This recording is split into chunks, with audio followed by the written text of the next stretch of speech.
I went to work for a large Fortune 500 company. I worked there for 20 years, and then in 09, 08, when the economy kind of was going the wrong direction, some things happened, and thought it might be a good idea to control my own destiny more so than rely on somebody else. One of the reasons why we chose to go into a franchise system was we had limited capital. When we discovered Citywide, it definitely piqued our interest because it checked all the blocks we were looking for. And here it is almost 10 years later, and we're very glad we did it. We are a management company, but we do absolutely everything building maintenance related. And we have one point of contact for that. So it really takes the pressure off of facility managers. We wanted reoccurring revenue model.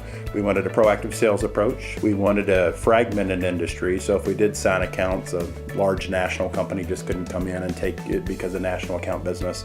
And then we wanted a top-line industry that we could get our small little bucket out of the ocean. We were given a business model that is extraordinary. We were given support. We just had to go make it happen. We took the training that we got through the franchisor and the business model itself, went out and worked our butts off wearing several hats.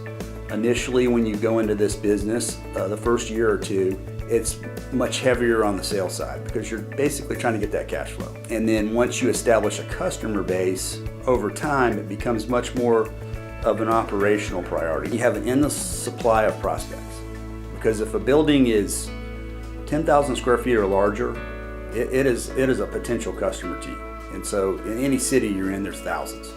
It's honestly almost recession-proof because they'll look at a lot of different ways to eliminate cost besides the building because they still have to put them, they still have to keep up the building. Now my family and I have a lot more quality time together. I don't worry about a lot of things that I used to, and I'm able to bless other people because I'm so blessed. When you work for the Fortune 500 company, you get in that corporate rat race and you're working every day and you miss a lot of family time.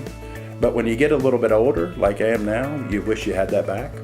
And so now if you want to, bring your kids to work, you bring your kids to work. Owning a business is the ultimate legacy because this is going to go on way after I'm gone. These people are going to continue to be blessed and grow well after I'm 6 feet under pushing up daisies. So that's a good feeling.